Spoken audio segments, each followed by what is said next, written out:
Great, thank you so much. Appreciate it. It's a pleasure to be here.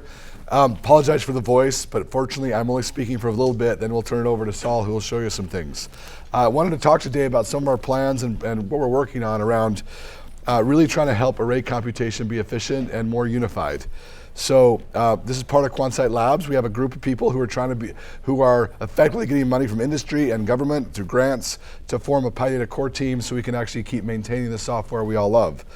Now NumPy, many of you know, was created to merge two array objects. There was at the time, there was the industry was splitting. We had numeric here and we had NumArray here. Turn it on? Yeah, that's probably a good idea. Are we on now? There we go. Oh, that's better. I don't have to yell as loud. So you didn't miss anything if you didn't hear the first part, actually. So NumPy and numeric and NumArray existed, and a lot of people were using them. SciPy was built on numeric, and then some other libraries were starting to emerge from NumArray. That was really disheartening because it was such a nascent young community, and everyone was forking into their different silos, like we like to do. And I wanted to create an ecosystem. So in 2005 and 2006, spent a lot of time bringing them together, borrowing from the code base of numeric, bringing the ideas of NumArray, constructing NumPy. Built something that was great. Very large community effort now. Lots of people joined in. It wasn't just my effort. 708 people are now contributing to NumPy, 670 to SciPy. Over the 12, 15 years these have been existing. Now an enormous ecosystem has lived up and grown around these projects, which is fantastic. So we accomplished our goal, create a foundation that would allow an ecosystem to evolve and grow. Now, I've just changed out the top layer there, right? We've got these new members of our ecosystem, the TensorFlows, the PyTorches, the Chainers, the MXNet. At first, they seem like they're just simple contributors to our ecosystem, but actually, if you look at them, they're actually reforming the ecosystem. They're rebuilding. They've all got their no definition of an array. We've got a huge explosion of these frameworks now. There's not just one, there's many, even though they're consolidating. And we've given talks previously about these different, and their relationship to each other. But more than just new array machine learning frameworks, there's now array objects everywhere. Boreum and CuPy and TensorFlow and Xtensor, Dask, or Dask actually uses them, PyTorch, MXNet. All of these have their own array object. They've basically rewritten a lot of the arrays that were there.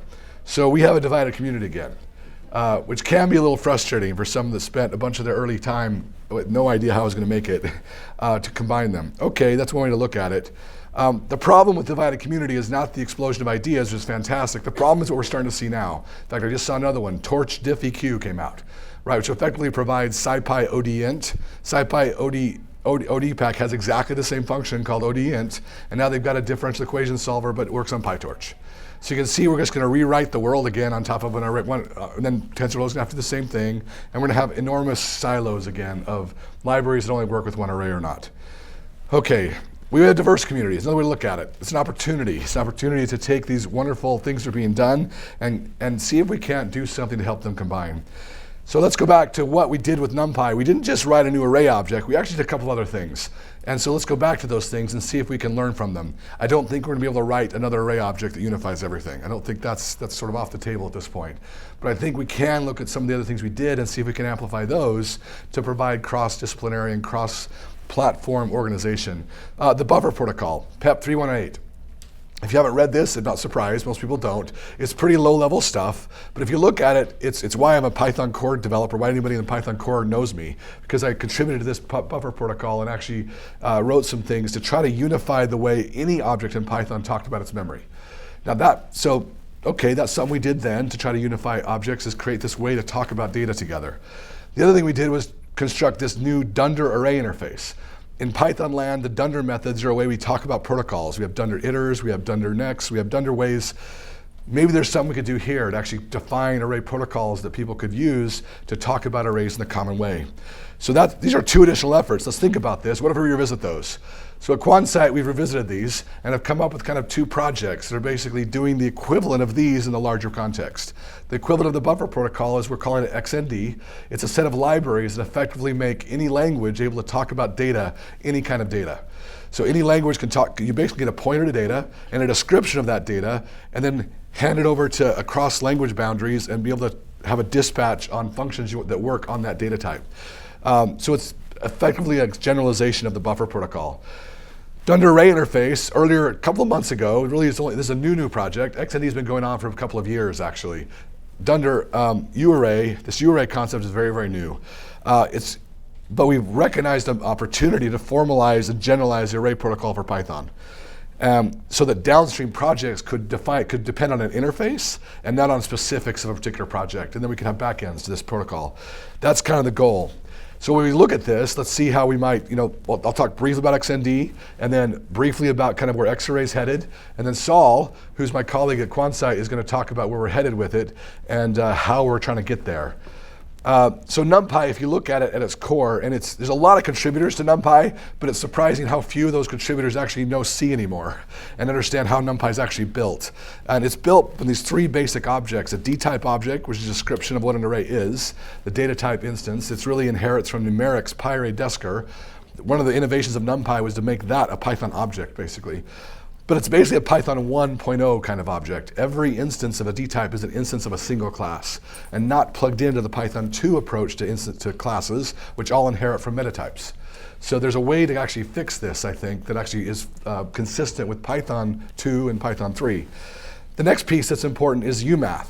Most of you know NumPy because of all the math you can do with NumPy. Nobody really cares about your data structure until you can do something with it, right? And so it's because of all this math functionality, and there's the foundations is a map over scalars, a scalar kernel. So you take a scalar kernel like an add or a multiply or a sign, and you apply that over every element of an array with particular rules. Now, that was what NumPy had to begin with, and it came from numeric. D.E. Shaw, later in about 2009, 2010, they added what was called a generalized ufunc. Now this now enables the kernels to be more than just a scalar. They can be a matrix multiply. They can be any function. They can have any signature. That actually opens the door for most of NumPy, all of its math and functions like argsort and argmath, to actually be generalized ufuncs. It isn't today. It's kind of this scattered version of here's some umath functions, here's some other generic functions. They could all be the same. And then ND-array is that pointer. It's got the pointer to the data and a few other information just to be a container of an ND type. So XND takes those three concepts, makes C libraries for each of them, and then allows you interfaces to different languages. So the three concepts in XND are libnd types, which is the D-type generalization. And this generalizes to categorical types, to missing value data types, to all kinds of data that's not available in NumPy today. Variable length arrays, variable length pointers. So that's libnd types. Then you have libgumath, which is a generalized ufunc dispatch mechanism. If you have a pointer that's defined a certain way, as described by libnd types, you can then build a stack of functions that work on that data. And you can register them with libgumath. And that's in C. There's a C foundation for that. So any language could easily just put adapters to it. Go, F#, C, Scala. Currently we have language bindings for Python and Ruby. Why Python and Ruby? Well, because we know Python, we're going to push Python first. And then Ruby because somebody showed up and said, hey, I want to make the Ruby bindings. Okay. So we're very open to Java bindings, anything else, F#, Go, you name it. So that's XND. It's got real strings, got real variable length arrays, categorical types. It's not NumPy. These are developer libraries. It's not a user array friendly library. But pandas and Dask and Xarray could all use XND to get better functionality, better type system. All right. So we integrate with Numba so you can generate ufuncs from Python code and have them work on your complicated data structure defined with XND. But this is a talk about uarray. So again, set of developer libraries, missing features, but it's meant for, we hope within a year to have other users use it to build interesting features. And we're going to use it as well with uarray. It's kind of like Apache Arrow. I sometimes get the question of, is this Arrow? Arrow is an example of what you can do when you define a cross-language container. XND is a mechanism to define all kinds of cross-language containers. It's a way to describe any cross-language container. So it's a generalization, effectively. Another way is simply to think about it is pandas is to Arrow as NumPy is to XND. Pandas uses NumPy. Arrow could use XND. It doesn't today, but it could. Perhaps it will in the future.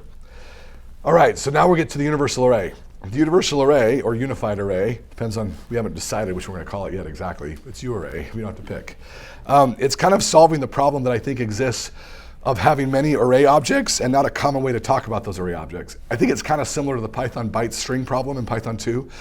And I say that because people wrote libraries in Python 2, they used strings when they meant bytes because there was no way to tell the difference. And those became very difficult to tell the difference. We have the same problem today. People use strided pointers, because that's what NumPy is, when they just want a logical array. And so then the libraries on top have this dependency they don't need to have. And so there's an opportunity to actually improve that, to create an array protocol, array interface that libraries on top use, that then can be backended by lots of different array objects. So that's the goal. So to reach that goal, we have to think about what is an array or a tensor, some of the fundamental concepts. And this comes from NumPy, basically. You look at and NumPy plus, I guess. NumPy plus things we ought to think ought to be there. So what's a fundamental concept of an array? It's got a shape. I think it's a name tuple, so there's a name for each dimension. I think for each dimension, people really like the index. They like labels. They like an index mapping from their label space to the integers from 0 to n to -1. That gives you kind of the pandas capabilities. A function that takes then the key element is this. It's a function that takes a tuple of indices and returns another array. We're going to call that the psi function, actually, in honor of Lenore Mullen, who I'll talk about in a second. So this is what defines an array, is that mapping between the integers, my index, and the object that I'm talking about. There's other important concepts you'll want, things like a memory type. You need this ND types concept, but then brought into Python as a real type object that is mapping to memory types. Slicing, subselection, bit array for masking data, functions for concatenation, functions for creation. Then you need a whole bunch of API on top. Really, to make this work, you got to have the API that satisfies the use cases people have. So we've done analysis of NumPy's API. You can actually see there's 545 functions in NumPy's API that aren't just labels and names. It's 545 different functions when you import NumPy dot something. There's also 71 methods, and they're grouped into these different categories. If it's a computer transformation, those are kind of all generalized UMath functions. Creation, reading, reporting, outputting, indexing, subsetting.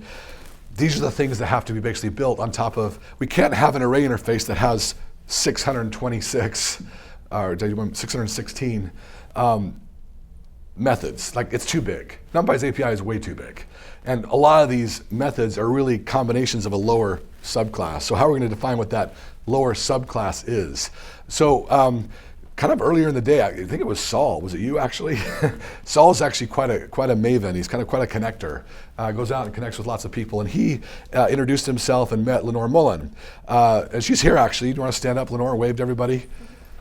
Lenore, I was super impressed to meet Lenore because I've been a fan of APL for a long time. I've always recognized NumPy as really a grandchild or a great-grandchild, perhaps, of APL. And it turns out Lenore worked with Ken Iverson on APL way back in the day, right? And she's amazing because she looks like she's 30 or something. But she's been doing this for a long time. And in fact, she took her work and actually formalized it and made what's called the mathematics of arrays that shows how arbitrary array-based calculations, based on, again, this formalism of the psi function, can be consistently defined, simplified, and then formalized, and then optionally implemented on arbitrary hardware. So we came with this mathematical construct. We thought, okay, this is really actually close to what we're trying to search for, which is a foundation for NumPy, kind of the NumPy API on top of a richer or a concrete foundation we can trust. And so the paper is there. She's here. You can talk with her. I recommend it. There's a lot of information there. Now, she's new to the Python ecosystem, so that's, but she's willing and she's eager and she's really able to help us. So the goal is brazenly to develop a new array ecosystem, initially for Python, with an abstract interface and a concrete interface based in XND that allows as much reuse to the existing ecosystem as possible. So we're effectively talking about rewriting the world, but we're not going to rewrite the world. We're going to reconnect the world, reconnect the SciPy foundations that we built over 20 years, but make them possible for them to call an API that could be backed by multiple things. We're going to do some surgery and interject this array interface API, allow multiple implementations of the array. And what this will give us is actually the ability to have sparse arrays immediately. You don't have to depend on just, it's got to be a strided pointer. It can be sparse. It can be lazily evaluated. It can be defined on the fly. Hardware backed. It can be, lots of different things are allowed, pushed onto an FPGA, pushed down to a GPU. And then important for this to succeed is libraries like SciPy Lineage, SciPy Optimize have to be built to work with this array interface. So this is a big goal. And it's not something that's going to happen in a month or 2 months. This is like a 3-year goal. I think we'll be able to make progress in 18 months. Maybe by the next summer, we'll have a kind of a foundation of things working. We're talking about it now because we do have some things working and we're looking for help. We're looking for people who want to collaborate. We're looking for resources, looking for funding. It's definitely something we can work on. We've got quite a team. So in addition to Lenore and Saul, we've got Pyaru. Pyaru actually was the guy who helped me build SciPy the first time. Right, he wrote F to Pi and was very instrumental in bringing the linear algebra tools to SciPy. He's already worked on XND and built XND tools, so we have BLAS functions working on XND. So we've got a team together, and then we've got a lot of young blood too, because us old guys aren't as good anymore at coding, it seems. We can talk a lot.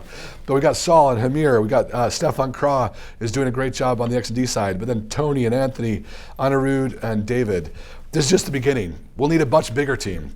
Like this, we'll need at least, need a core group. This is a good core group, but in order to accomplish our goals, we'll need hundreds of people to actually help us get there once we define the plan concisely and clearly. We've got some progress. It's only about 2 months old, and we're going to show you some of that progress basically right now. I'm going to turn it over to Saul.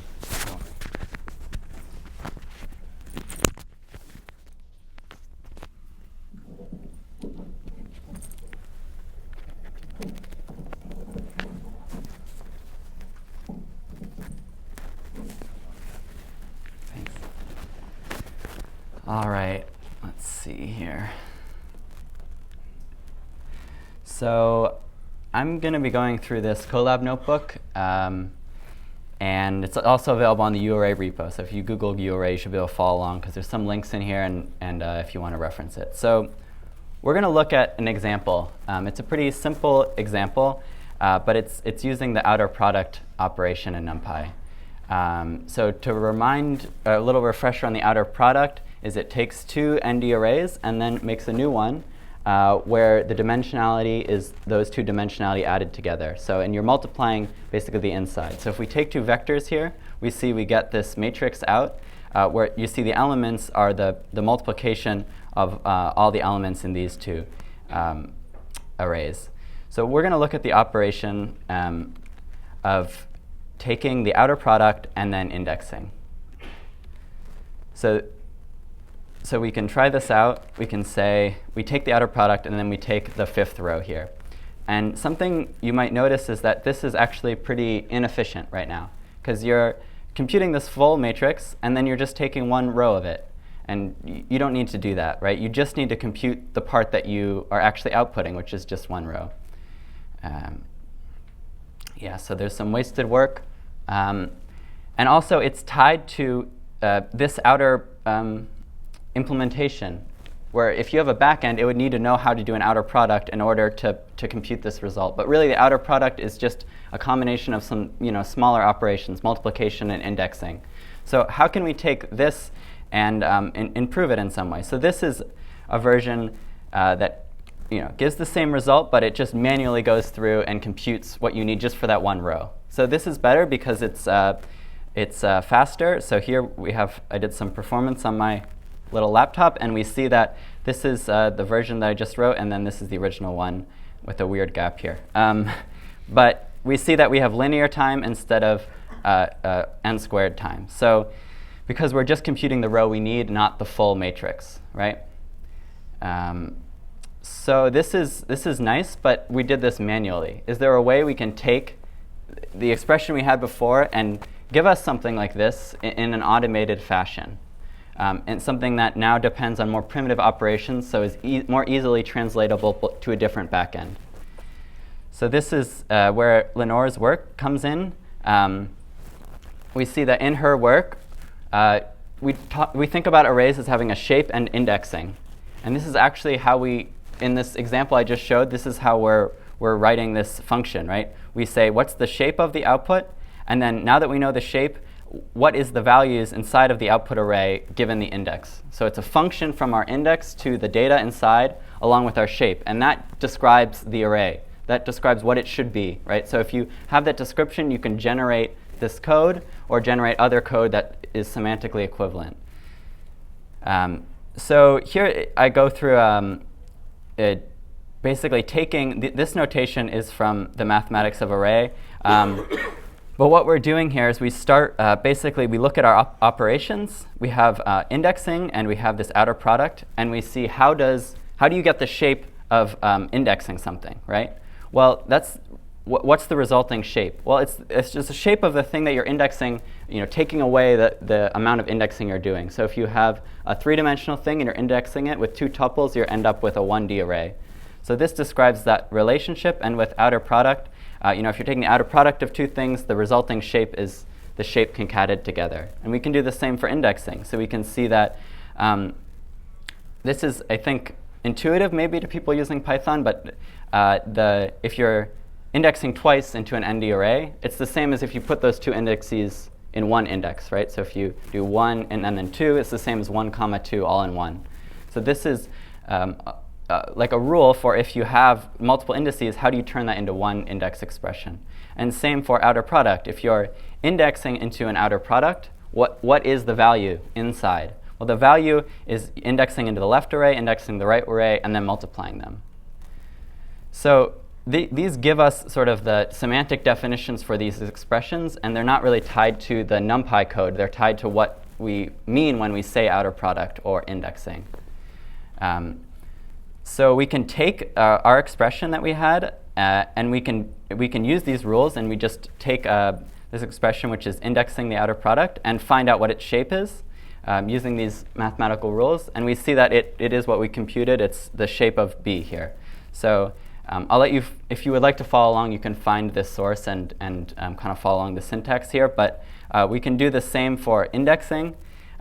We can say we have we're indexing into this outer product, and we want to see what is the result. And here we get the result is A indexed by 5 times B indexed by I. And if we go back to our code, we see that that's exactly what we coded here. A indexed by 5 and B indexed by I. So all this math is a formalization of going from this to this, given what we know about these operations. So now that we have some math theory behind this, we can automate that. And so this is what uarray can help with. So uarray is about taking these high-level descriptions in Python, turning it into some more abstract representation, and then compiling that so that you can actually use it.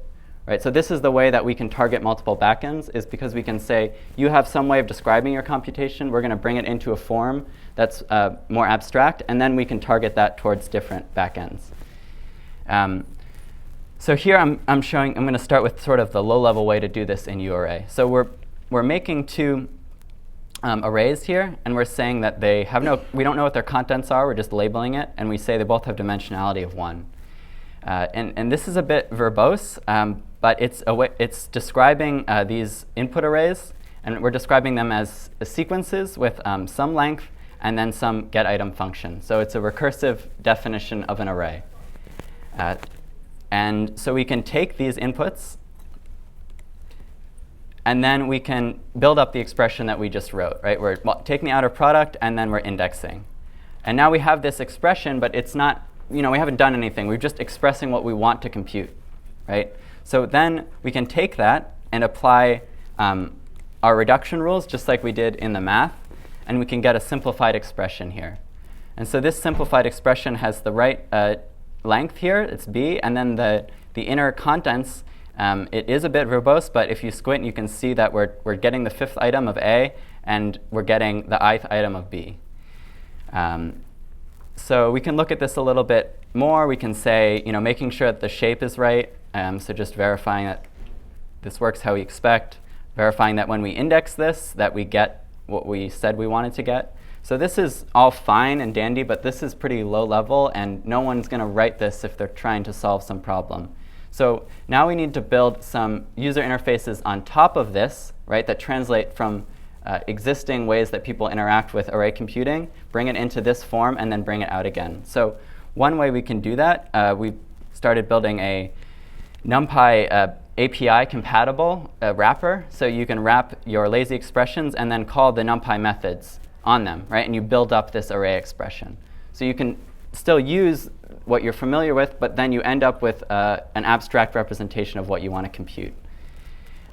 That's great, but now if we want to actually execute this, we need some way of turning this into code or into something else that we can run, right? So for that, we just have a preliminary function called optimize, and we can pass in the dimensionality of our arguments and our function that we want to process, and we get back a new function, right? And if we look at what this new function, what the source is that's generated, so this is pretty messy, but it's equivalent to what we had written above for the optimized or more efficient version of this array expression. right? So we're iterating through the dimensions, and then we're multiplying and saving that result back. So the important part isn't necessarily that this result is that great or is going to save you a bunch of computation right now. The important part is that to get here, we first went to a place where we're not talking about NumPy, and we're not talking about its interface. We're talking about generic operations on arrays and how those are defined. And then we went back and said, OK, now that we have that, let's turn this into NumPy code so that we can execute it. But the plan is to take this and then turn that into lower level code or other libraries as well. Like you could translate this into a TensorFlow graph or what have you, right? Because it has the semantic expression of what you want to compute. So the goals here, we want this to be an open extensible interface, meaning that we can't write the world. We want to provide the framework so that people can write parts that they need and register them for different backends. So it should be sort of an open core kind of model where there's a place for you to put what you want to express, if that's a new operation or a new backend that you want to target. So that we're targeting NumPy and kind of SciPy API coverage as a good metric for is it solving real problems. We're adding different code generation backends, and we want to make it more sound so that what you're writing is going to produce meaningful array expressions, that you're not just generating garbage. And there's a bunch of very interesting problems, from UI design to how we compile these things. And that could have a big impact because we can target all these different backends. So I look forward to talking with any of you about problems that you think would be interesting for this, or different techniques or ideas about how to make this process work. So thank you.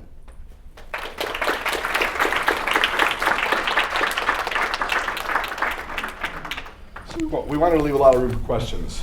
And hopefully there's people in the audience. I mean, many people here may not spend their time dealing with arrays, but hopefully you have some thoughts about the approach we're taking and kind of and maybe questions. Right, go ahead. In DAS,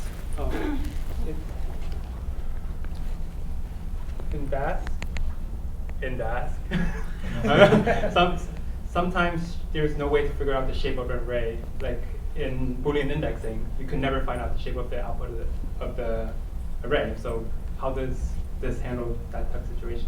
Well, you wouldn't be able to. Yeah. I mean, but you could do parts of it. I mean, Dask itself, the reason it can is because it's a delayed computation.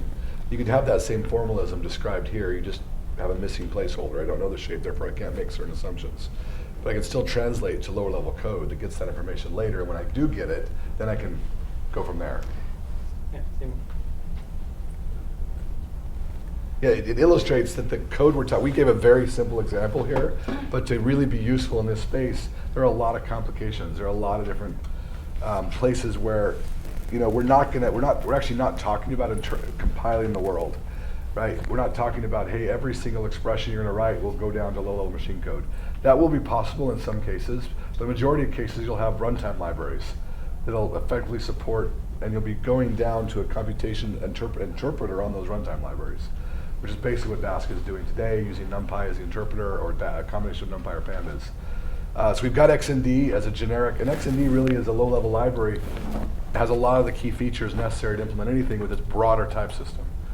This very broad type system that allows for much more complexity than currently exists in NumPy. We had a question over there, yeah. Can you talk about how you think you can get the community to adopt this? It's a good question. And, why not just hasn't the train left the station? Because you can just say, let TensorFlow win. Yeah, I guess I've looked closely at that because that was a possibility.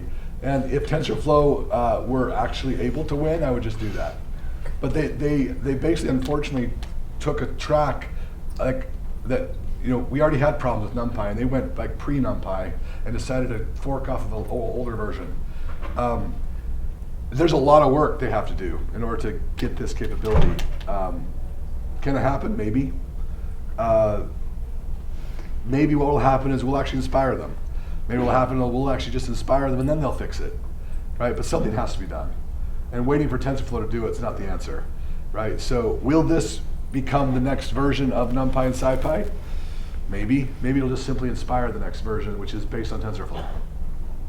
The other thing I would add is that the composition is helpful if you want to experiment with a backend. So if you're writing new hardware or whatever, and you want to plug that in more easily, then TensorFlow is not as suited for that kind of swappability. It's good for if you're at Google building, that hardware and integrating it vertically, but it's not as distributed, if that makes sense, at the different layers. It's not as easy to plug and play different parts of it.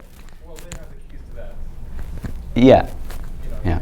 Part of their, I've looked at TensorFlow a little bit in more details, and it's one of the best engineered things that I've seen. They have really good separation of concerns, and I just feel like they can just swap, create your graph, swap it, swap out, run out of the TPU, swap out, run out of the CPU, run out of the CPU. They have that. They don't have a type. They have a type system that's very nascent. It's anemic, actually. Their type system's anemic. And could that be improved? Maybe.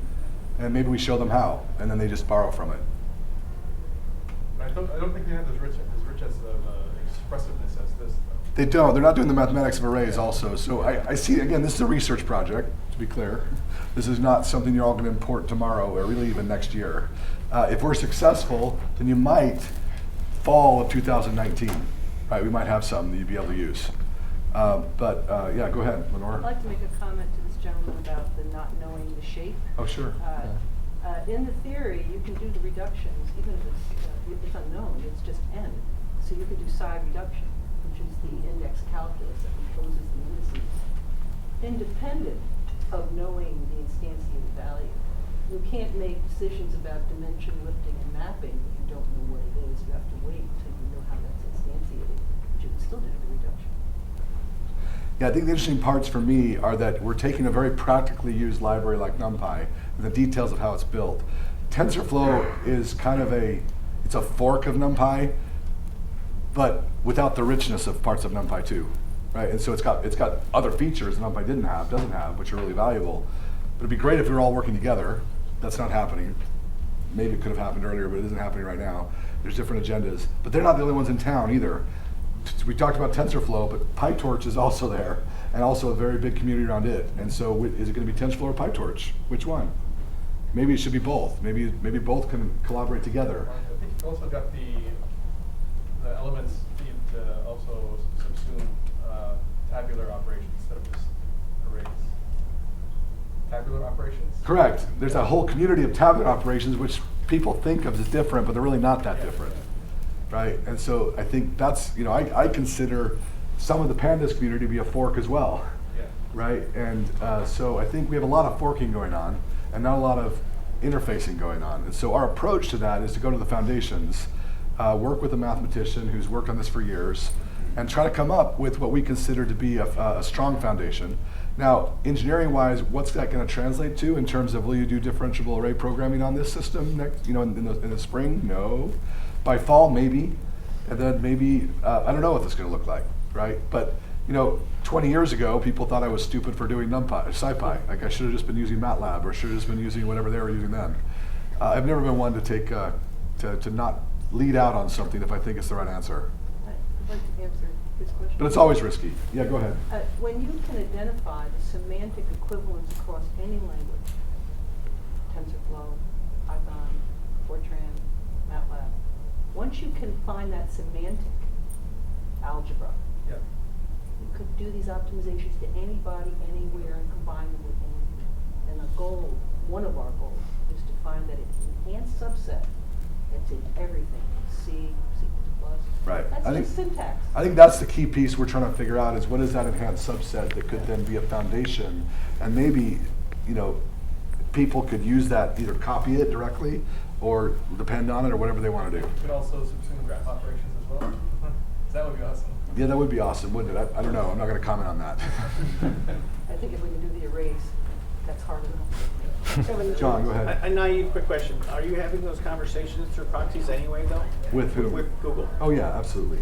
Because it seems like they always have a model that nobody knows about if you've seen what's public, and so they're working on the next one anyway. Correct. Correct. They are, and they're. Yeah, we talk to people at Google all the time. I love more. I've talked to the lead of Google. Google's a big place. Actually, there's a lot of different hooks, and you don't necessarily. They themselves don't know who's in charge sometimes, and so. But you can go. You talk. We have a lot of connections there. Been talking pretty closely with the Facebook engineers around PyTorch, and know what they're doing. And they're doing a lot of really powerful things too. So. The challenge is all their deep learning has caught the imagination of the world, but there's more to array programming than deep learning. And what's happening is they're doing this sort of very narrow skyscraper, whereas the SciPy ecosystem is much broader. And it's unclear, are they going to support all that? Or are they just going to ignore it? Are they going to, what's the story going to be? And I don't know, without any kind of action, it's unclear, right? You have this sort of isolated SciPy community and then the deep learning community, and they really ought to join, and people are interested in that, but how do we do it? This is one of our answers. This is sort of our approach after looking at the problem for about 9 months.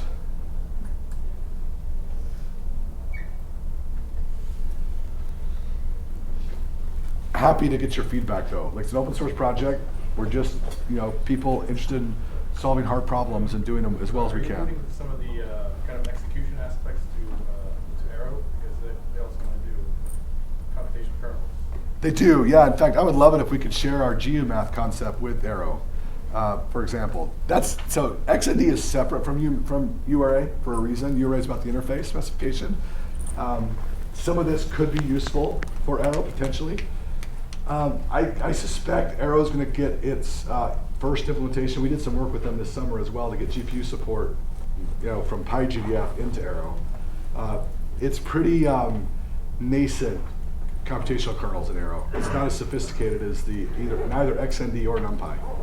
And so, but they like it that way because they want to kind of be able to, the data structure is pretty complicated. They have a fairly complicated data structure. So I said theoretically that it could be described by XND, and I'd certainly love it to be. We haven't focused on that because it's already a very rich ecosystem.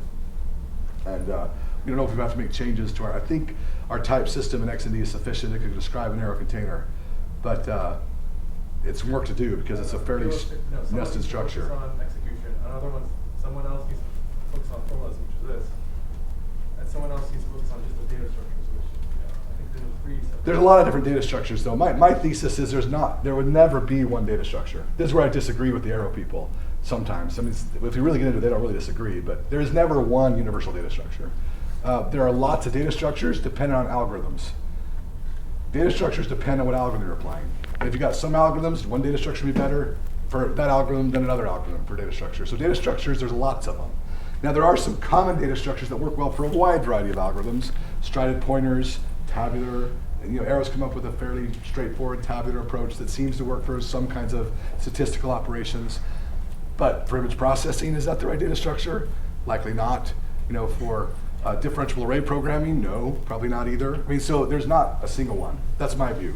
And so I'm much more interested in systems that allow composable reuse of of compute kernels on top of arbitrarily described data structures. For a long time, the world has been missing a data declaration language. We have confused type with language. So I can't share, that's why one reason for the silos, I can't share my description of a data structure in Java with the Python user very easily. So I have to serialize.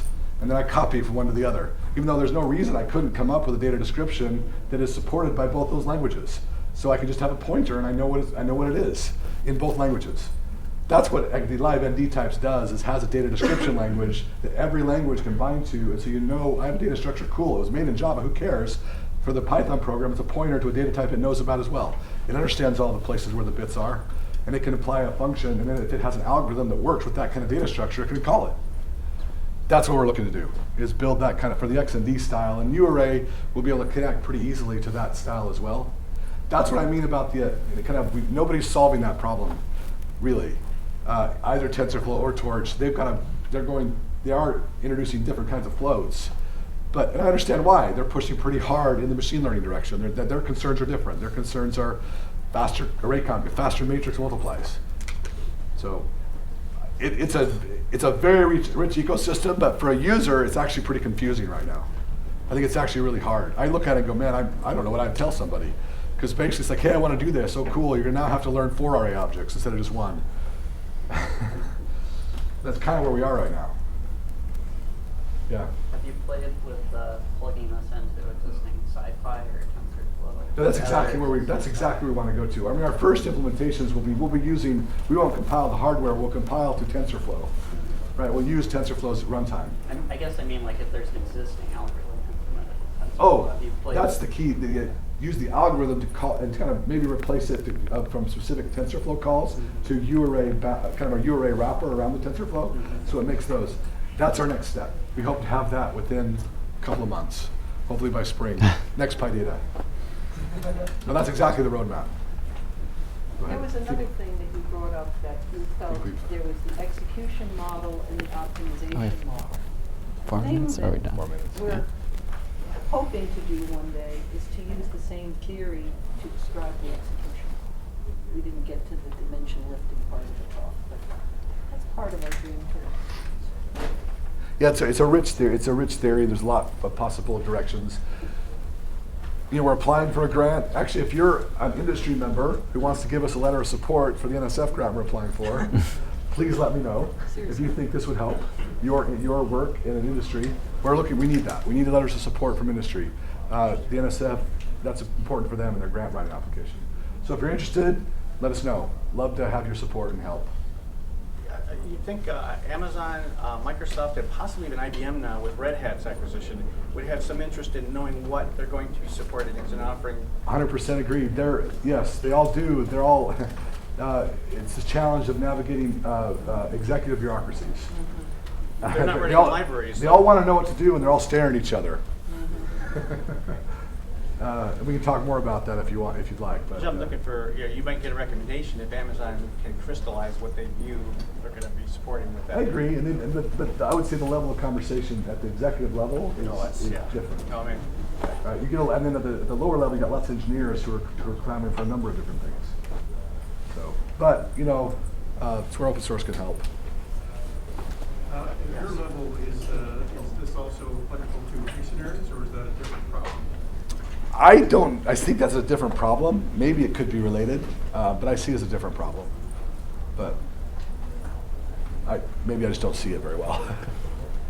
I come from Java where they kind of treated dictionaries and array.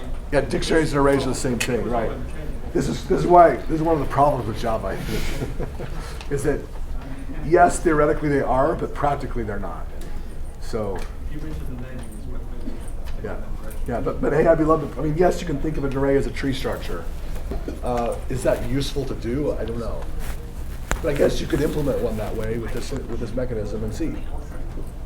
For sparse implementation, I think it is. For sparse arrays, it's actually a really fine implementation.